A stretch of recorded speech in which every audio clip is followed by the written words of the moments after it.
19h45, Labari Info Soir, messieurs, dames, bonsoir et bienvenue à cette nouvelle session d'information du lundi 27 février 2023. Observez, à l'initiative de l'unité d'action syndicale IAS Niger, la grève générale est ainsi mise en exécution pour une durée de 48 heures. Labari en a fait le tour de la ville de quelques services pour constater l'effectivité de la grève. Le constat est de Boubacar Ibrahim et Chebouguisso.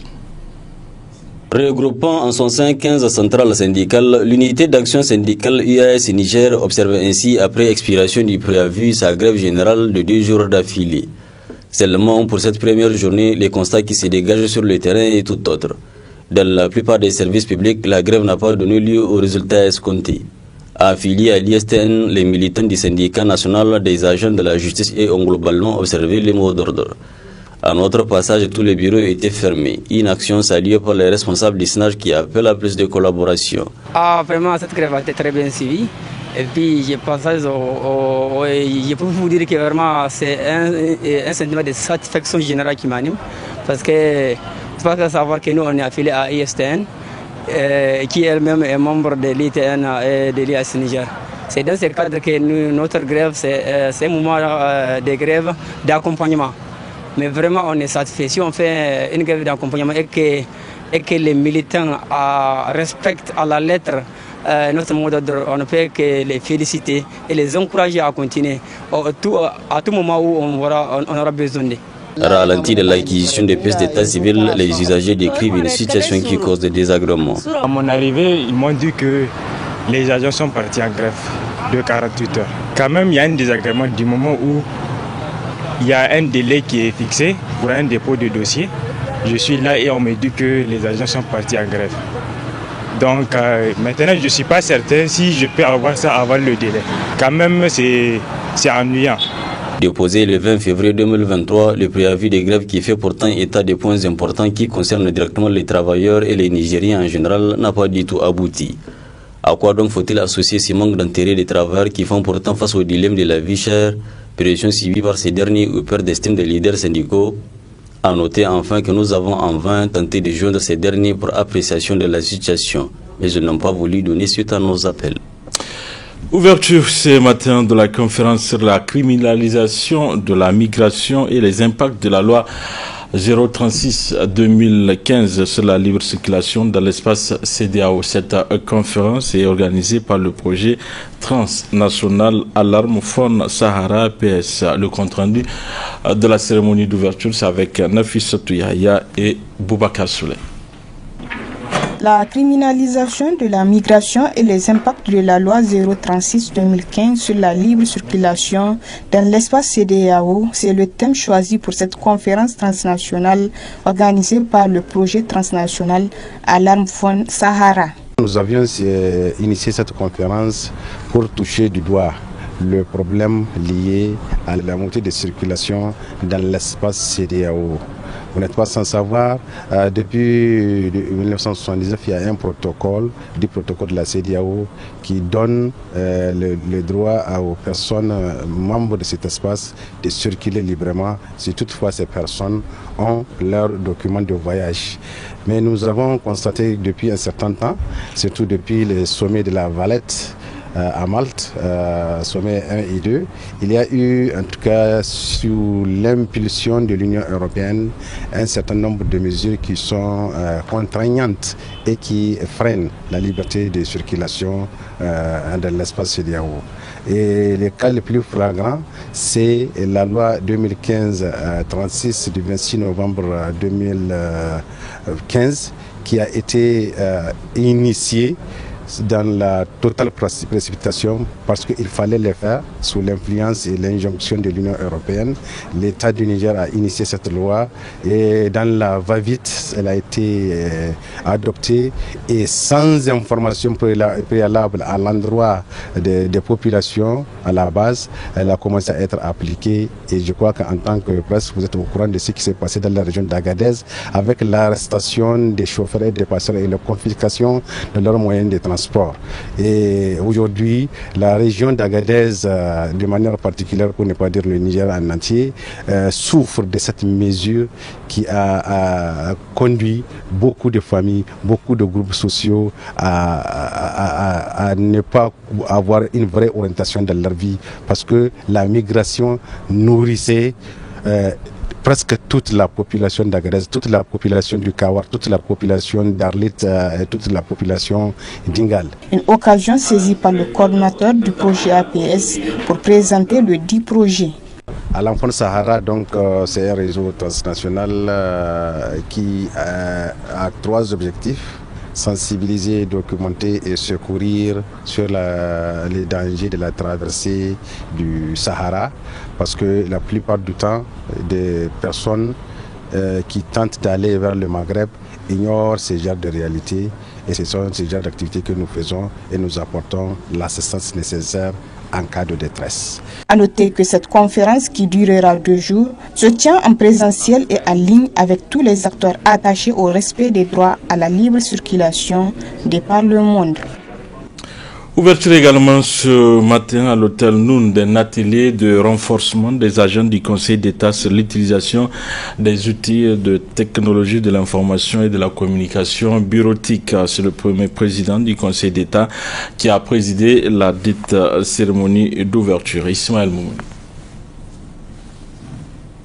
Façonner les conseillers, greffiers et le personnel administratif de la plus haute juridiction en matière administrative en véritable expert sur le logiciel de traitement des textes Microsoft, mais également sur l'utilisation de l'Internet. Objet de cet atelier, le renforcement des capacités. Une activité initiée par le Conseil d'État. Le numérique joue un rôle essentiel. Nous sommes conscients que la digitalisation de nos méthodes de travail et de nos procédures n'est plus une option, mais une exigence de notre temps. En effet, en plus de l'oralité et de l'écrit qui la caractérise, la procédure judiciaire doit désormais compter sur le numérique qui offre un champ de potentialité illimité. Nous avons donc décidé de nous équiper, de nous former, de nous faire conseiller et accompagner. L'objectif est de vous amener à tirer le maximum de profit du dispositif mis en place par le Conseil d'État en matière informatique. Le premier président du Conseil d'État n'a pas manqué d'adresser ses attentes à l'endroit des participants. Je sais aussi que je peux compter sur la compétence des formateurs. J'ai foi en leur capacité à vous transmettre le savoir-faire nécessaire pour atteindre les objectifs de cet atelier. Pour terminer, chers participants, sachez que le bureau du Conseil d'État ici présent attend de vous une participation active et assidue à l'issue de laquelle vous lui soumettrez des recommandations pertinentes qu'il examinera avec attention. Je suis persuadé que si nous regardons avec humilité nos insuffisances et travaillons à les corriger avec détermination, l'avenir ne sera que meilleur. Conseillers, greffiers et personnel administratif du Conseil d'État vont être outillés durant 4 jours par des experts en nouvelles technologies de l'information et de la communication. Samedi 25 février dernier, le stade municipal de Niamey a servi de cadre pour la 2e édition du Mouloud du Cheikh Ibrahim Ignace. C'était à travers un rassemblement des fidèles venus des 4 coins du Niger. Des personnalités politiques y étaient également. Boubacar Ibrahim, Chebou Guisso pour le compte rendu. Ils étaient nombreux, les fidèles musulmans adeptes de la confrérie Tidjania à marquer dans la soirée du samedi 25 février l'édition 2023 du Mawlud consacré au Cheikh Ibrahim Ignace. Né en 1900 et décédé en 1915, ce dernier a, selon ses compagnons, laissé un brillant parcours religieux qui marqua jusqu'alors des milliers de fidèles. Il s'agit alors, à travers ce grand rassemblement annuel, de faire connaître le Cheikh Ibrahim Ignace. Ce Mawlud de Cheikh Ibrahim Ignace a pour objectif de faire connaître Cheikh Ibrahim Ignace ainsi que ses œuvres, mais aussi de permettre des retrouvailles entre ses adeptes. Vous voyez, sur ce point de vue, cette 2e édition a vraiment répondu aux attentes, car il est difficile de trouver une occasion qui réunit le peuple nigérien à travers les 8 régions, où toutes les régions, toutes les grandes zawiyas, toutes les grandes mosquées, tous les khalifs sont là, réunis à cause de Maulana Cheikh l'Islam Hadj Ibrahim Niass. Cheikh Ibrahim Niass est une figure internationale. C'est un homme mondialement connu pour son travail. Ses disciples se comptent à une centaine de millions à travers le monde. Venu des 4 coins du Niger d'ailleurs, ce grand rassemblement qui est à sa 2e édition est en effet le seul qui regroupe autant de chèques en même temps et au même endroit.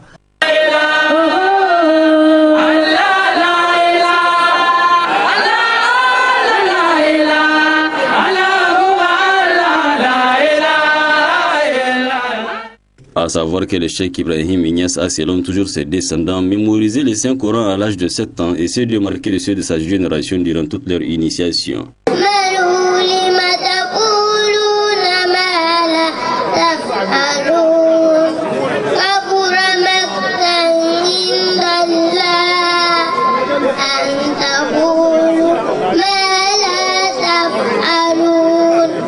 Il a réussi sa vocation à l'âge de 30 ans et aujourd'hui, 48 ans après son décès, ses adeptes continuent de l'honorer à travers le monde.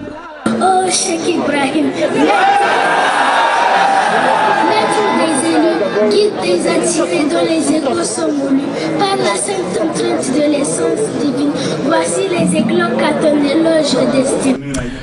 Du sport dans cette édition, hier après-midi, dans l'enceinte du CSP Al-Fala de Baleyara, de la 2e édition du tournoi du football sous le thème cohésion sociale et paix dans le Tagazar. Un tournoi remporté pour la 2e fois consécutive par l'école primaire Centre 2 sur un score de 2-0 face à son homologue du Centre 1. Le résumé avec Adamou Soumana, Nasser Sedou. Entamée avec 11 écoles primaires de la ville de Baleyara il y a de cela 3 semaines, la 2e édition du tournoi foot à l'école initiée par un grand amoureux du ballon rond, la personne de Mesmen Nicolas, connaît ainsi son épilogue avec un match opposant l'école Centre 1 à celle de Centre 2. Un match remporté à la fin du temps réglementaire par l'école Centre 2 sur un score de 2-0. Une issue du match entre les 2 écoles voisines appréciée diversement par leur encadrement. Je remercie d'abord le Tout-Puissant Allah de nous avoir donné encore la 2e coupe. Et je remercie aussi nos joueurs, nos vaillants joueurs qui ont vraiment fait preuve de courage. Et je remercie aussi les acteurs, les organisateurs donc, du tournoi de foot de Baleyara.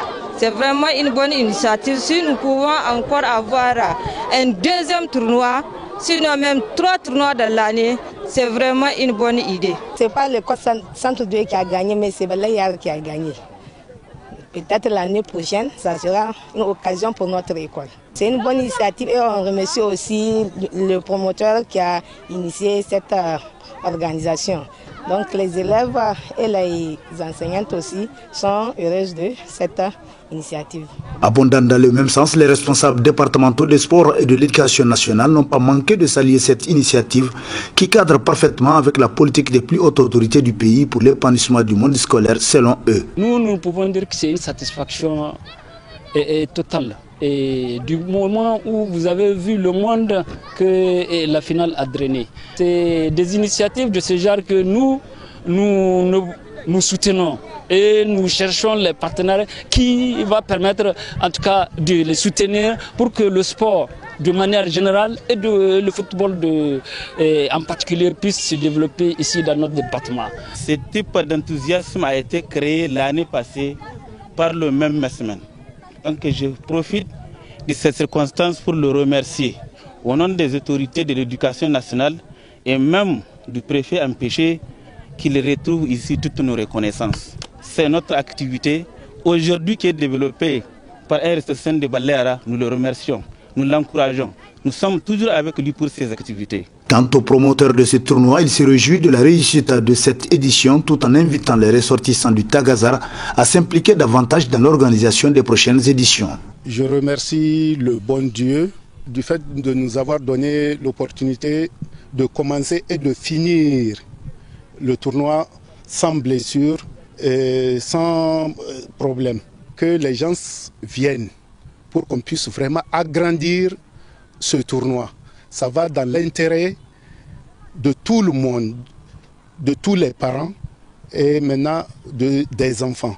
Pourquoi ne pas avoir une pépinière scolaire de football à travers ce tournoi qui pourra prendre la relève demain dans Balera, avoir une équipe de deuxième division, première division, jusqu'à sortir et amener le nom de Balera hors des frontières. Hormis la coupe remportée par l'école Centre 2, le champion, son vice-champion ainsi que l'équipe classée 3e ont reçu chacun des prix et un jeu de maillot. Individuellement, des prix de meilleurs joueurs de tournoi et meilleurs gardiens ont été attribués aux plus méritants.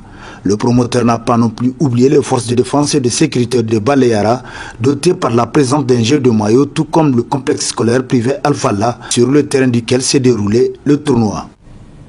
Voilà, messieurs et dames, fin de cette édition. Merci à vous de l'avoir suivi. Au revoir.